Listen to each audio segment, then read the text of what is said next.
Hello and welcome to the LRM podcast, sponsored by Adrian Flux Insurance. I'm Martin Dominique. And I'm Steve Miller. And you join us for an hour of chat about Land Rovers and everything to do with owning them. I'm actually quite tired today because yesterday we had a whole day on my Series 3 again, didn't we? We did. I'm just about warmed up. It was 24 hours later. It was not warm, was it? Considering we took it apart, what was it? Just over a month and a half ago, probably. Was the first session we did on it. Yeah, it was back in September. We even had a barbecue, didn't we? Yeah, that's right, early September, and it felt like actual summer, and now it's actual winter. Well, it was actual summer until it actually rained. Do you remember? Yeah, but the rain wasn't like cold, but now it is cold outside, and you feel that when you're lying on a gravel driveway. It was actually interesting. A lot of people said on the YouTube video, "Oh, you're doing it on a gravel driveway. Are you mad?" It's like, well, it's real. It's real, and it's quite fun. And so still recovering from that slightly. You can tell I don't do a physical job every day anymore because I am aching a little bit, but good progress. Got it running and driving. Running and driving. That's such an achievement. Are we going to tell a funny story about the overdrive? Yeah, shall we? I think we should, because it was hilarious. People will see it on the video, and it'll be... You need to watch it on the video, but... Yeah, that video will be live on our YouTube channel in a couple of weeks, but we had a... Do you ever do a job, right, and you spend a good amount of time and effort doing something properly, and then it just completely bites you in the backside, and it was a total waste of time?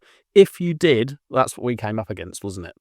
So we filmed the whole process, didn't we, yesterday morning, and I was... you know when you get frozen to the bone?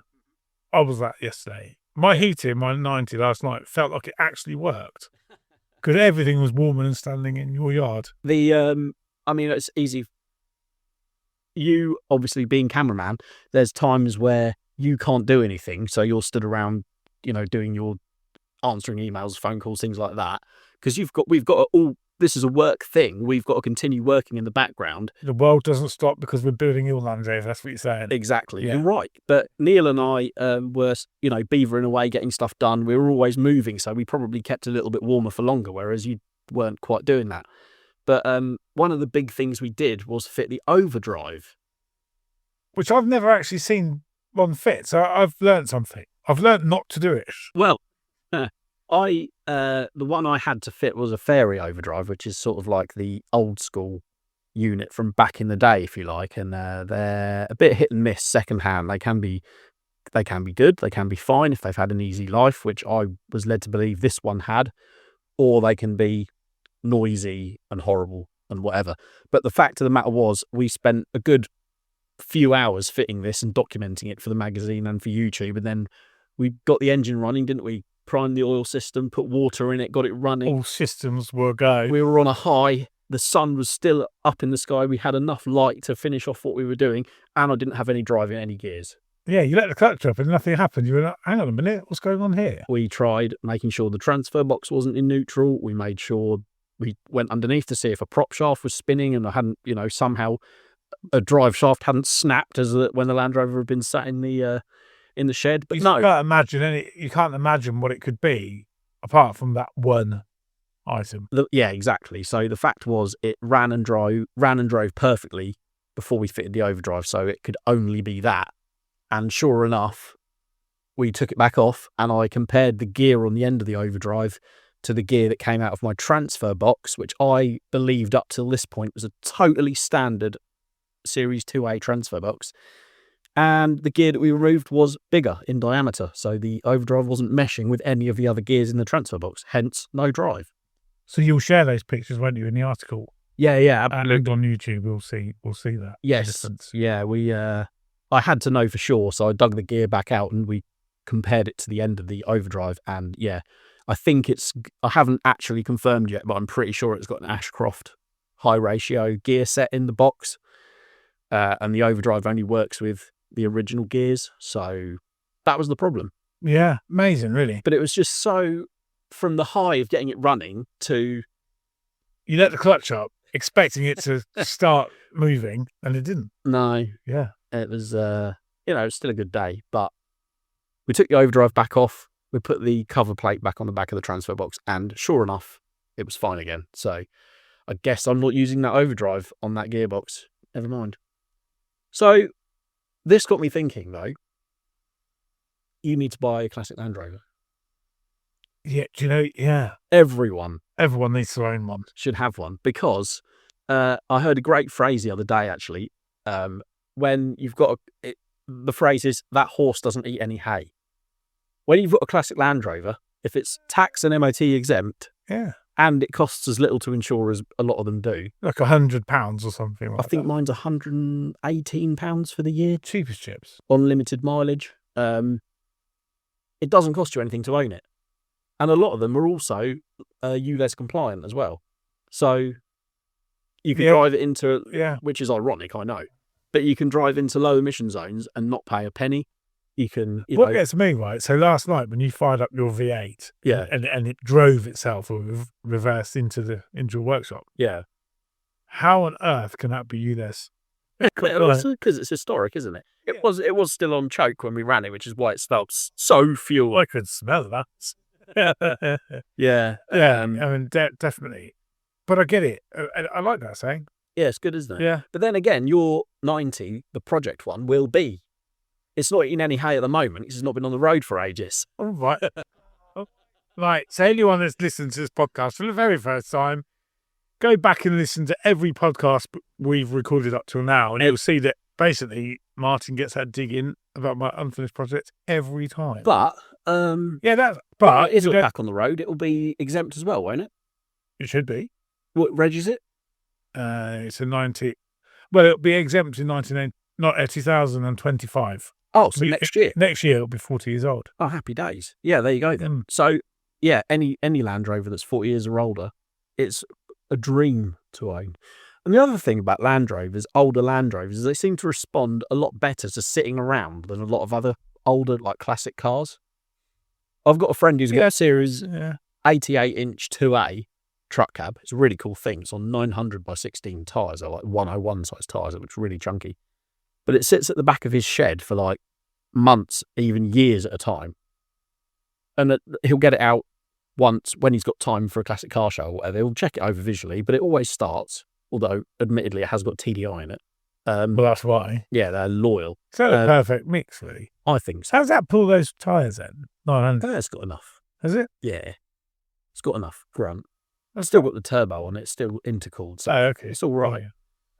And he doesn't have a high ratio gear set in his transfer box, so he's got loads of low down. Oh, right, yeah.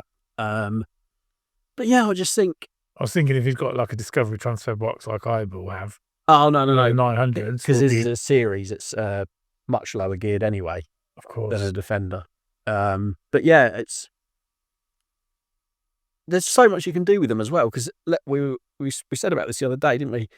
The Land Rover scene now is so different to how you don't have to go, although I think it's brilliant and we should, you don't have to go trialling. You don't have to go and do a pay and play. You don't even have to go green laning if you want to. It's all coffee and cake meetups. There's loads of social events you can go to, isn't there?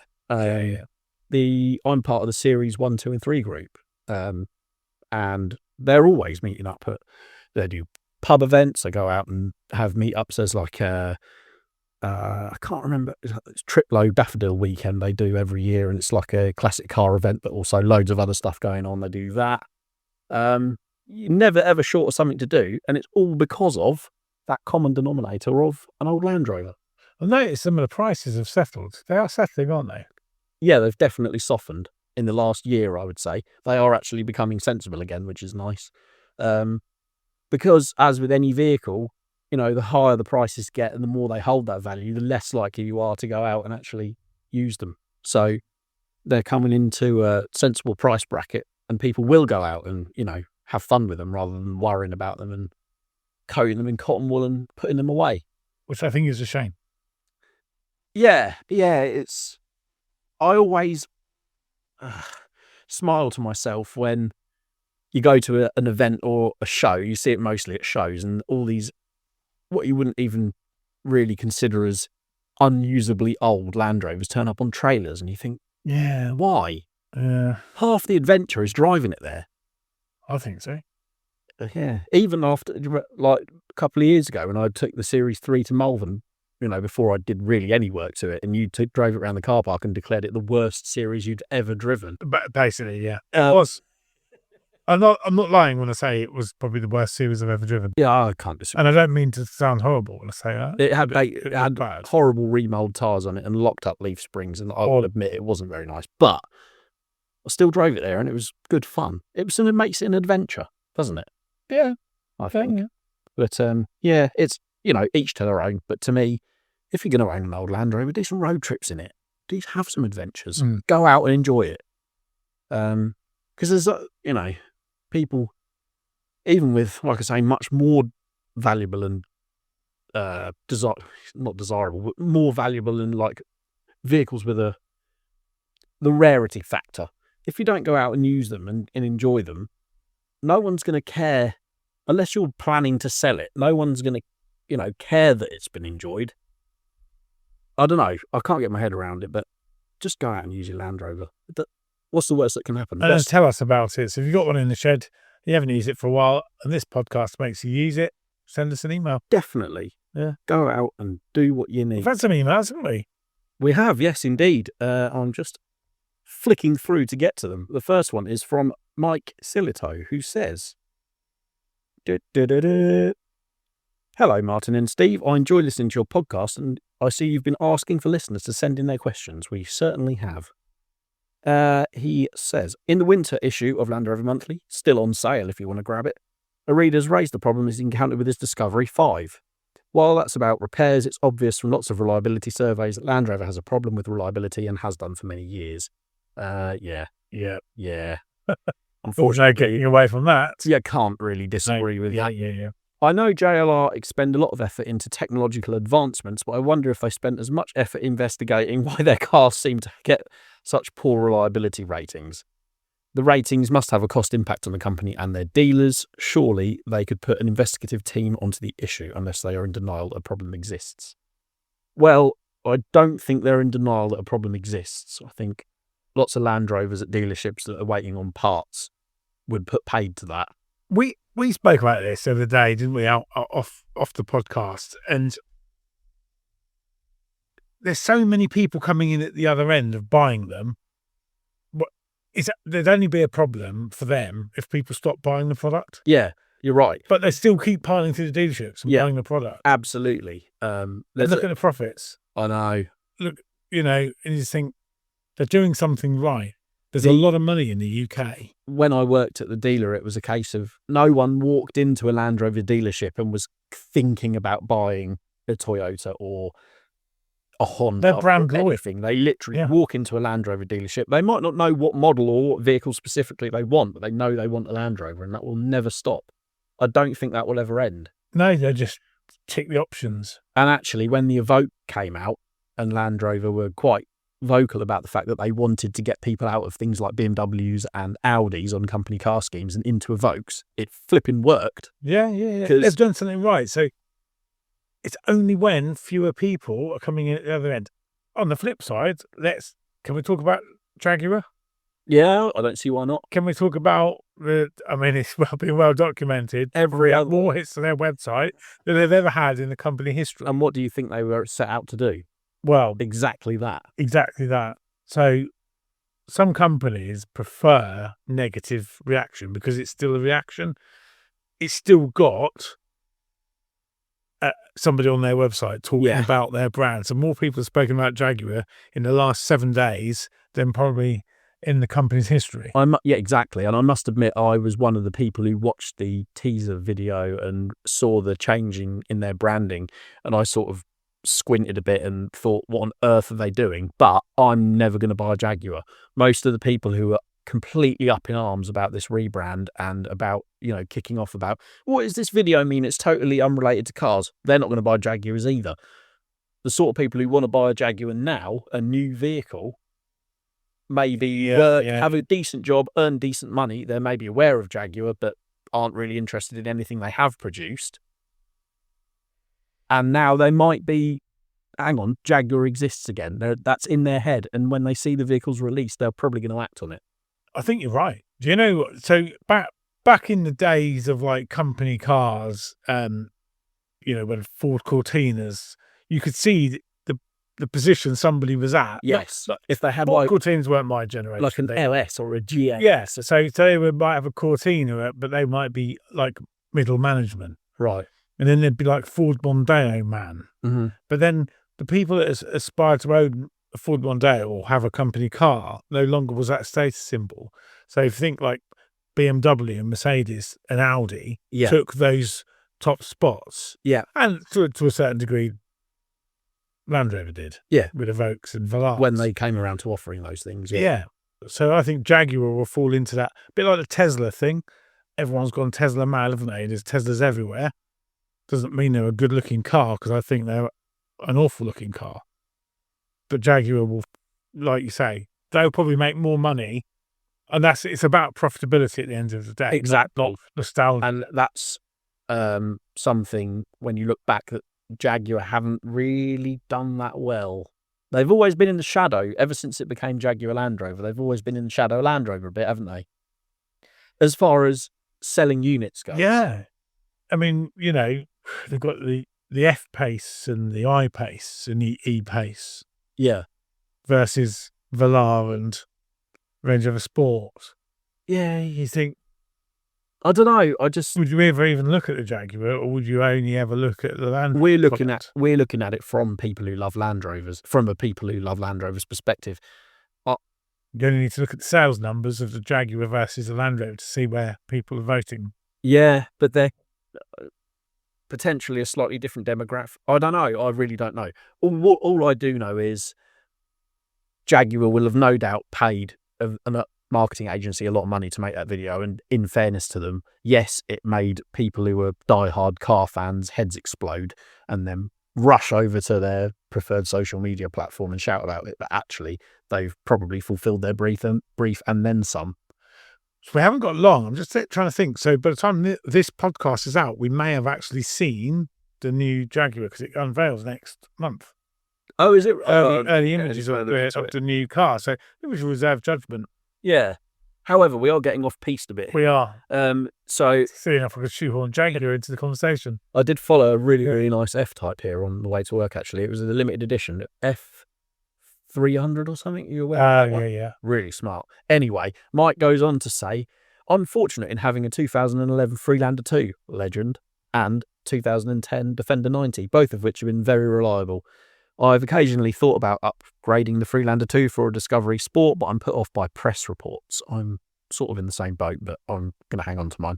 Having said that, I know that Ed Evans said in a recent podcast that the later Ingenium engines in the Discovery Sport are more reliable. I believe, 2019 or 2020 on, they changed some things and made them less blowy-uppy, which is... yeah. But, thanks for your email, Mike. I echo Steve's thoughts on this, really. I don't think, much as it pains me to say it, and I wish it was all sweetness and light and rainbows, I don't think Land Rover are really bothered about their reliability ratings as long as they keep selling cars. And they are. And there's enough people that are buying them within dealer warranty that don't care. Yeah. It's only like the likes of us as enthusiasts, trying to latch on to the second or third owner of said car. Yeah. Yeah, look at if we went out now with, I don't know, £15,000 to go and buy a Land Rover product, we would end up buying a load of product. I said we would buy hassle, wouldn't we? It was funny when the new Defender first came out, and I was obviously quite lucky to get a good look around one before they were sort of everywhere. And I remember thinking to myself, this is really cool. This is so capable. It's got so much great stuff in it. I can't wait to buy one when I can afford one in 20 years. And that's not what Land Rover are going for. They want to keep selling new cars. They don't want to sell cars to you. No, they don't. No. They don't like us. No, it's not that they don't like us. It's we're not spending money with them, so why are they going to pander to... No, do you know what I mean? Anyway, moving on. Yeah. Stuart Fisher has emailed in. He says, "Hi gents, I spent a happy drive listening to your latest episode of the podcast when you were discussing your dream garage, and it made me gratefully reflect on mine. You asked us to share, so I thought I would. I don't see Stuart might be Land Rovers. He might be the apple of their eye. He daily drives a 2021 Discovery, which he begrudgingly had to sell his 2013 Discovery 4 to get. It was a great truck, and I did a lot of towing with it through multiple hard winters up here in Scotland, and loved it to bits. It was always a dream car since they came out, but sadly the bills just got too much and it had to go, despite the argument of we've done it all now. You know, like when you paint the Forth Road Bridge and then by the time you finish the whole thing, you have to start again. Pretty much. That's basically Discovery ownership, I think, for most people. Yeah. He's pretty pleased with the Disco 5 so far. Good to hear. He says, time will tell. But he recently caught the I'll buy it and fix it up bug by buying a rotten old Fordson tractor and renovating it last year. We've seen the pictures of this. It looks very cool. It does look cool. Who doesn't like a Fordson tractor? Who doesn't like old tractors and old Land Rovers go together like they do? Fish and chips. Yeah. What a treat. And I thought I wanted to apply the same approach to Land Rovers, so I bought a Series 3 88-inch petrol off Marketplace fairly cheaply. Beautiful. Good one, Tab. Came with a truck cab and a full hardtop. I want to use it as a long-term project car and a toy. See, this is exactly what I was just saying about buying a classic Land Rover. It's the way forward. Doesn't owe you anything in the end. Exactly. Cheap fun. Thinking of going full soft top, but renovating the other cab and hard top, so they are viable options for the vehicle. It's always nice to have choices. If you've got space to house everything, I often thought it would be nice to have like a hard top and a full length soft top for my 109. You would. Yeah. Brilliant. 6 months with one and 6 months with another. Yeah. He says it's actually not bad. It's got first gear. It slips out of first gear, but otherwise it drives great. Just needs to tidy up. Mind you, he lives in Scotland, doesn't he? Yeah. Yeah, so he's probably got 11 months of hardtop and 1 month of... Maybe, yeah. God, he's really got project fever. He says he also picked up a 2004 TD5 110 County, which he's going to sell to fund the Series 3. Ran it as a daily for 3 months. And he's been a busy boy as Stuart. I've just revamped my farm workshop with a 2-post lift, so now I've got space and time over winter. Just the money missing. I know how you feel, Stuart. Time and money, two of the biggest reasons why. The project triangle, isn't it? It's the project triangle. I love triangles. Time, space, and money. Yeah. You never have all three. You don't. In my case, you quite rarely have two. But he says, thanks for the great podcast. Keep them coming. I'm an online reader and YouTube channel subscriber, so thanks for making the world of Land Rover ownership and maintenance feel accessible to the everyman. Well, thank you for that, Stuart. That's great. And not only that, the cherry on the top, he says, sandwich first, then crisps. My man. Well, he was right about most things until the very end. So, yeah, fair enough. Good stuff. Well, yeah, I mean, you can't disagree with any of that. And that's the sort of email that we love to get. So if you've got any feedback, if you've got any thoughts about anything, if you want us to discuss something specific on the podcast, send us an email. We will, definitely. Editorial at lrm.co.uk. Drop us a line. There's another one. Another one. Daniel Perry gets in touch. He says, I used to have 10 Land Rovers. That's quite a lot to have at once. Yeah, no, that's too many. As you said, is there such thing as too many? Yes, 10 is 10 is too many. He says, as you said, it spreads you far too thin. That's what I found, is you get stressed out because not only are you having to pay for parts for all these vehicles, your time, you can't just focus on one or two. You've just got to try and keep them all at a level, and that level will never be as high as you might want. Yeah, and the thing for 10 Land Rovers is 10 batteries and 10 like fuel tanks getting stale. 10 sets of tyres. Yeah, but you got to wear them all out. I mean, you got to do a lot of miles in 10 different vehicles. Yeah. For me, battery and fuel would be the two reasons. Keeping things lubricated and moving. Yeah, definitely. And space. Yeah, space is a biggie, isn't it? He goes on to say he's now got a core of 4, which is a lot more manageable, I think. Yeah, still probably too many for me personally. Okay. He's got a 1985 90, which is on a custom Mayer chassis with air suspension, which sounds really cool.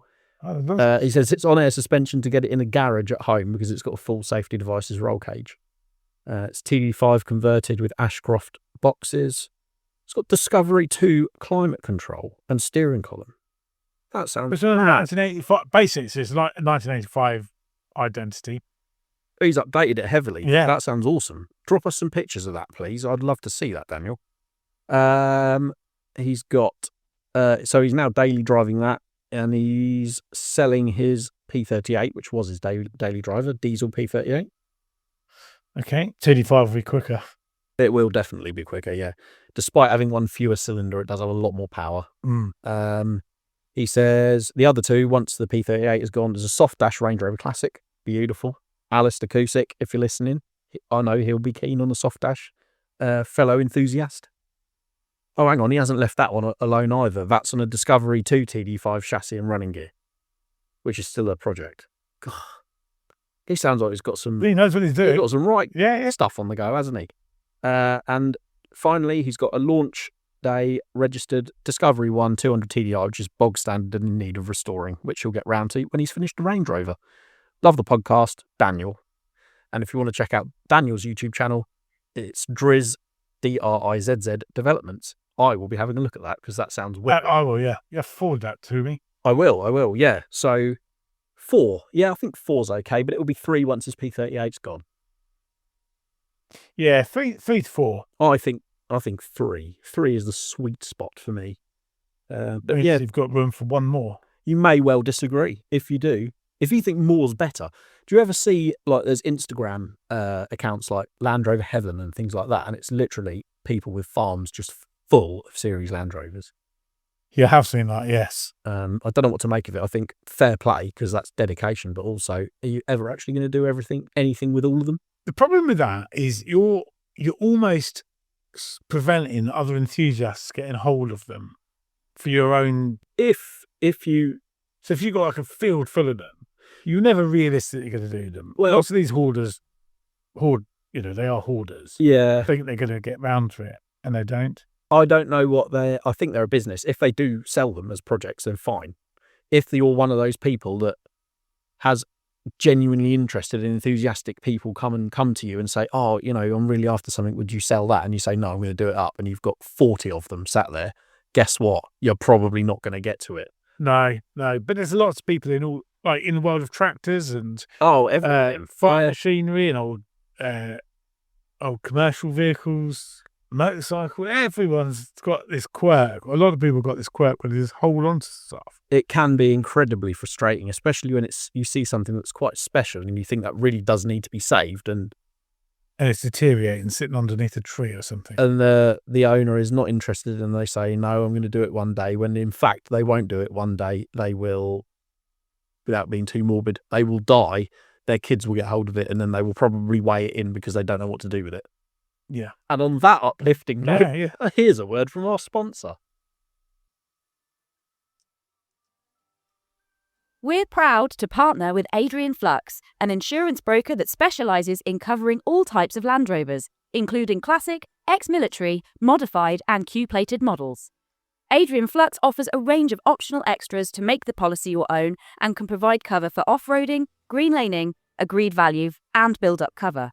Plus, they even offer a discount of up to 15% for Owners Club members.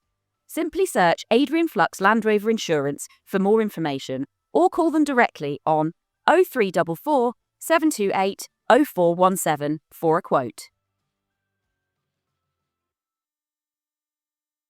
So you were on the verge of doing a buy this afternoon, weren't you? I was, but my wallet sort of tightened up. Has it? It's tightened up. Yeah. And it creaks quite loudly when you open it. Yeah. Tightened up even more. Yeah, because, right, so all of a sudden we've got to this stage in the UK where the windscreen on my Defender is misted up.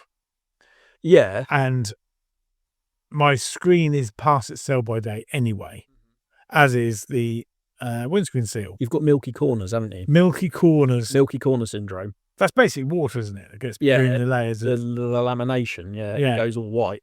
So I've got milky corners. So ideally, and the actual windscreen seal of mine is like well past its sell-by date. Crack in the corners. Cracks in the corners. Yeah. It's brittle. And I have an OEM seal ready and waiting to go. Mm-hmm. But I need a new screen.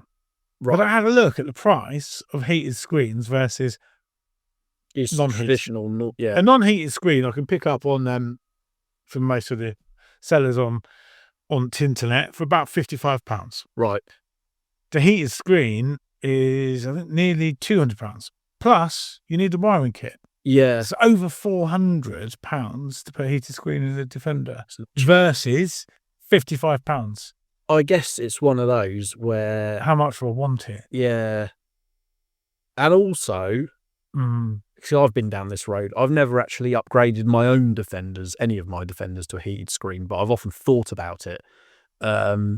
If you have a heated screen fitted, this is such a pessimistic way of looking at it. If you have a heated screen fitted and you do all the wiring and you make it all lovely, and then you get a stone in it, Yeah. you've either got to claim on your insurance or you've got to pay another 200 quid or whatever it is for another heated screen. Yeah. Whereas 50 quid bit of flat glass with the corners rounded off, cheap. I am leaning towards a non-heated screen. If you're setting out to completely sort your Land Rover out for winter, you can't ignore the fact that a heated screen is a fantastic idea. You can't get around. No, you can buy the wiring kit already made. Yeah, Almost looks to me fairly plug and play. they're not bad. There can be a little bit fiddly. I've fitted one or two, but that's the other thing, of course, is once your wiring's there, yes, if you have to replace the screen, it's expensive and it costs money, but you'll probably forget the money more quickly when you can get in your Land Rover, stab the button, and you can see almost instantly. Yeah. Do I feel like peer pressure is getting to you and you're going to buy one? It's one of those things, because I've been using my Land Rover every day this week. Yeah. So far. I'd say it's only Tuesday, but I used it all last week as well. And it is cold and it's a bit fresh, and the screen doesn't clear that quickly. Yeah. And I haven't, I know we touched on this last week when we were talking about winter driving. I haven't tried the shaving foam trick. Oh, you're supposed to report back. Do it tonight. No. Get the Gillette out and wipe it all over your screen. I haven't got any. Well, I mean, a beard. So a true Land Rover person has beards. Is that right? Yeah. Interesting take. Don't know why. Land Rover people do have beards. Grab some from the shop on the way home and give it a go, because I'm intrigued. I don't need it because my Freeland's got a heated screen and my Series 3 still in bits. So Your Series 3 is almost ready. yeah, it's not far off. Keep saying that every week. Oh, it's not far off. But you don't realise quite how much there is to do until you... I did notice there was a fair bit to do. But what I did, it's the first time I've seen it since it was back together. Yeah, that's true, actually. Because I only saw it when it was in dismantling stage. Yeah, we did first 2 days on the trot, didn't we, of taking it to bits. And we did get the new chassis rolling by the end of the second day with the engine and gearbox in. You did, but I haven't seen it because you did a session when I was on holiday. Yeah. You probably got more done when I wasn't there. It was... What you do find is it's all well and good ripping big bits off, and that is the best way to do it. But it's the minutiae, if you like, of which bolts are too corroded to reuse. You've then got to find the correct bolts to replace them with. Where does this go? Even when you label stuff up, your brain, if you leave weeks between doing stuff, there's a lot more to it. Do you know what I mean? Putting it back together. Yeah, so I've got no hope with like a 3-year gap. That will be quite a process, but it will be fine. You will get it done. Yeah. Yeah. It's just about, yeah. I mean, I feel like I'm on the home run. Oh, you are definitely on the home run. It's mostly putting the floors in and, tidying up a little bit of wiring and putting the cab on when I can take it outside, things like that. But yeah, yours will be all right though. You'll get it done. You won't be one of those people. You have people knocking on your door going, Defender out the back there. Are you ever going to do anything with it? Well, go away. I'm going to do it up. No. The tree grows through the middle of it or something. Like that's it, yeah. No, we'll get it done. Yeah, it'll be good. It'll be good, but yeah. That's why I don't want to get sidetracked by buying a Series 3 or something like that. Yeah, you're probably the wrong person to tell to buy another Land Rover. My wife would be the wrong person to tell to buy another Land Rover, because she'd be like, hang on a minute. What are you doing with that one? Yeah. Have you, tell you what else we need to do is, in February, I'm off on as I said, Series 1, 2 and 3 Club are doing like a winter camp out. You should bring your camping trailer and see how it does in the cold. But that means I'd have to sleep in the cold. Yeah, that's part of the fun of a winter camp out. But I don't have a Series to come there. Doesn't matter, you'd be honorary guest. Oh, would I? You can't, well, put it behind my Series 3, that's got NATO hitch. Oh, all right then. Yeah? Yeah, it's only up the road from here. Yeah, it's not far at all. But I'll bring the beers in. All right, yeah, cool. But I'm keen for a bit of winter camping. I really enjoyed it last year, and it was like properly frosty in the morning as well. And I was in my cot tent, which is pretty good. Are you going to change your setup for next year? My camping setup. You were talking about this at the Billing Land Rover show, weren't you? Yeah, I was, and I don't know. What I really should do is put a roof rack on the Freelander too. In fact, I've seen by the time this podcast goes out, I expect it'll be over. But Flat Dog have got their Black Friday sale on their roof racks, and I'm like, ooh, How much so are close. I think it's still about £600, but they're doing £75 off, I think, on all their racks products. But I really do want to try a roof tent out. I know I keep on about it, but I do want to do it. It's just getting round to. Because not for me, the novelty of being in a roof tent hasn't worn off. Has it not? No, I really enjoy it. I must admit, it's a talking point to the campsites and camping places I've been. People approach me all the time. Right. Definitely draws an attention. Yeah, I get. So if you want to go to a campsite and go under the radar and not be noticed, don't have a roof tent. I bet as well. Has yours got a built-in mattress? No, it's just that it's no, you can pull the mattress out. Right. It's got like a waterproof cover on it, and then you put like a sheet over on top of that. Because a lot of them, especially the hard shell tents, which is probably what I would go for, have a built-in mattress, don't they? And I guess that's the closest thing you're going to get to sleeping in a normal bed, but in a tent. So I have to admit, so my rooftop tent is a front runner. Yeah, soft shell is a soft shell. Yeah, and it's only one front runner make. Oh, is stayed to the same design right for years because it works. And they've upgraded since then. They have upgraded certain aspects, and one of them is the mattress. Right, because it's quite thin now. Well, not thin now. It was designed that thin, so when you sleep on it, it's a little. I've slept on more comfortable. okay. I've tried more comfortable ones. Yeah. See, they have upgraded it since. You can buy a thick. You can't even buy it. You buy the new tent now. It comes with a better mattress. Yeah, because the idea behind you doing your camping trailer, which was actually one of the first things we spoke about on the first episode. Yeah, it was, wasn't it? Yeah. Was the fact that you found that a lot more suitable for that particular tent because A, you've got the awning and everything on that tent, and it does take a little bit of time to set up and put down. Yeah. And you need to then be able to use the Land Rover to drive places and leave that set up, which to me does make perfect sense. But with a hard shell tent, the speed at which you can get the lid up and down and set everything up and pack it away. Oh, yeah, like seconds. That, to me, is a much better idea to have on top of a car. And definitely. Do you see what I mean? Like, definitely. The only problem, so now we've got onto talking about camping here, really, but with the hard shell tents, they weigh a lot more. So my tent's only 45 kilos. Is it? Yeah, they're really light.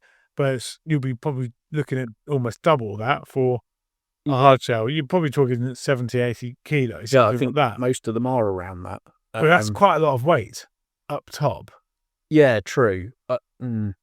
I guess, well, as with having lots of different body styles for your series Land Rover, it depends whether you've got space to take it off and store it or you're not using it. One of the downsides, so there's always camping. We did an article, didn't we? One of the issues of the magazine, camping and compromise. Yeah. There's always a compromise. So yes, I have a camping trailer on my driveway now. In fact, I looked in it the other day just to see if it was watertight because we've had some biblical rain. Yes. And it is completely watertight in there. Perfect. So I'm well chuffed. Good. Obviously, waterproof rivets and all that sort of stuff. Yeah. Sounds really, really good. But the trouble is, it's taking up the space of a car. Yeah, because when you look at a Penman or a Sankey, they don't look particularly long, but by the time you take into account the drawbar, they're not short, are they? I reckon that takes up the same amount of space as short wheelbase Land Rover. Yeah. So that's a parking space I've kind of lost. Yeah. Can't pack it all away. There's nowhere to take it. There's always a compromise, but I do enjoy the camping trailer. There's still development work to be done. Yeah. There's always to do more work to it. Well, it's always the case, isn't it? You always find more stuff to do. You need to paint it, really, don't you? Yeah. But probably a springtime job. Yeah. I'm really... am I going to getting back to your original question, am I going to upgrade my camping setup for next year? Yes, I just don't know how yet. In truth, I can't fault that cot tent, and I've had that years. I want to ratchet strap you in it one night. Thanks. So when you wake up and you can't get out, just be good. I think it would be hilarious. Thanks very much. Yeah. Yeah. I love it. This is the sort of thing you just run a ratchet strap and it's like that sounds like something that would happen at Billing, doesn't it? It does when they put you down the river or something. No, literally very dangerous. Yeah, don't do that, Yeah. kids. Yeah. Uh, Do not do this at home. I've had that thinking about it nearly 10 years. Okay. And it's got where, a bit of fraying in places, but I cannot fault it. Stick with it. But I want to. Most of you always camp on your own, though. Yeah, generally it shows. It's only It's only one person. Yeah. So you can get yourself and like a rucksack and a few like bits and pieces in there, but you wouldn't get 2 people and stuff in it. I mean, you barely get 2 people in it. Yeah. So if you were to be camping with your wife, Yeah. your dog would have to be there. So you try and get your dog, Bentley, into a roof tent. No, see, I've spoken about this with my wife. Okay. We would sleep in the roof tent. He would stay in the boot of the car. He'd be all right with that. Oh, would he? Yeah. Okay. With the window cracked. He'd be Yeah, fine. yeah. Because he associates that with that's his space anyway, because he's got like a mat thing in there for where we take him for walks. Ah, okay. I think he would be fine. There's no way he would get in and out of a roof tent. So I put, Great big lump of a dog. Yeah. It's getting them in it's like even our Jack Russell, getting them in's okay, but it's when he wants to help get out and you go up the ladder to then lift him and he kind of does like a little jumping giraffe. So like, he's got a full trust. Like, that jump, you idiot. He's in commitment. He looks down and goes, I think I can do that. He's brave. Yeah, but he doesn't. He's 10 years old now. The dream setup for me would be, and I've seen a couple of Freelander 2s built really nicely for camping. I would take the back seats out. I'd have storage boxes in the back. I'd keep the boot free so Bentley can go in there. Yeah. Maybe store a couple of little bits. So have no back seats. Have no back seats. Just buy a Freelander 2 commercial. Rare though. Do I do them? Yeah. I Didn't do many. No. And then roof rack, roof tent. Take the roof tent on and off as you need it. Use the rack for carrying dirty stuff, like whatever. And that's pretty much it, really. Maybe that should be a project for next year. Adventure spec Freelander 2. Yeah, see, now I'm getting visions of like, driving to Muddy Mods. Yeah. Those guys to trick it up a bit. Yeah. And just make it look a bit. Every time I go there, and I've been there a few times, and this year, I'm like, I could spend some money here. I could make my Freelander look wicked. You could. I would start with your turbo. Listen, it hasn't got any louder in like 50,000 miles. I'm not going to change it needlessly until it launches its compressor wheel through the engine, and then I'll think about it. How are you getting on with your remap? Good. Love it. Really, really nice. You've settled into it driving? Yeah, I've it almost, when you get used to something, like when you had your TD5 done, I expect, and you sort of become used to the power, don't you? Well, Gareth at Empire, who did my remap on my TD5 back at LOM Live, he said, see how we get on, and I'll look forward to seeing you back here very soon. He'll be back for a stage. Why are you saying that? He said, everyone comes back. I said, why? I don't need more power. He goes, well, we'll see. Now I'm used to it. Yeah. Now I'm ready. Yeah. I can see why people want more, because I can accelerate up the road. I've noticed one thing though. So this time of year, being colder weather, I let it warm up a lot longer because it really does want to get going. Okay. He said, make sure you warm it up because the turbo's I've always been taught, and I've always been pretty mechanically sympathetic when it comes to heating engines up and letting them cool down. Yeah. And that is especially important when you do, put them under more strain to make more power like you do with the remap.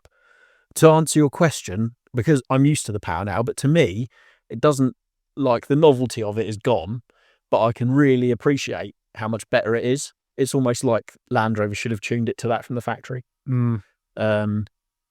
But yeah, you certainly, for Freelander 2s, it's not a race car, but you can actually make decent progress up hills, and you don't have to kick down. You just roll your foot on the throttle a bit more. Yeah, you widen the torque. So nice. Yeah, really, really good. That's an Alive map that Muddy Mods are agents for.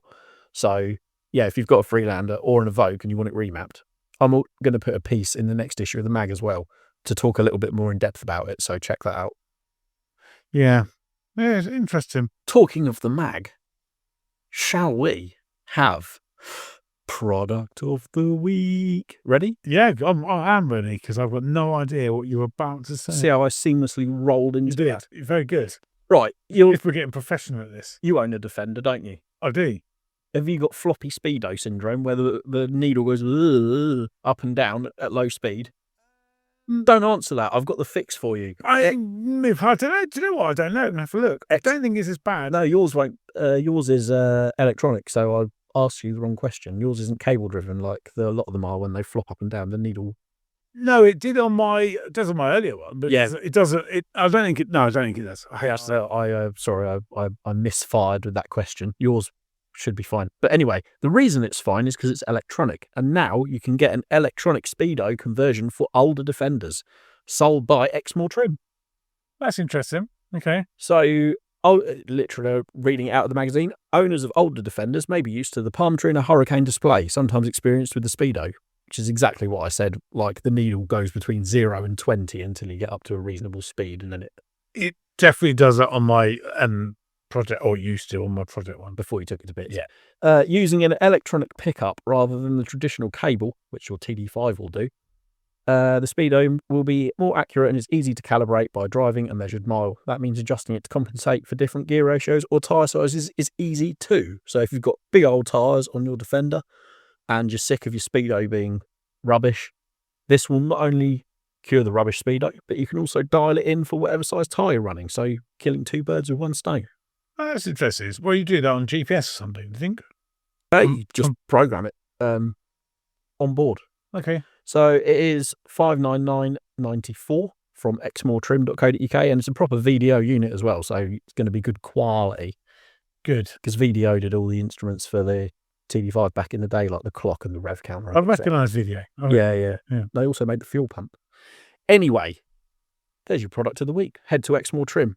And while you're at Exmoor Trim, take advantage of all the amazing deals they've got on at the moment, because they are going deal crazy. Have you seen their website?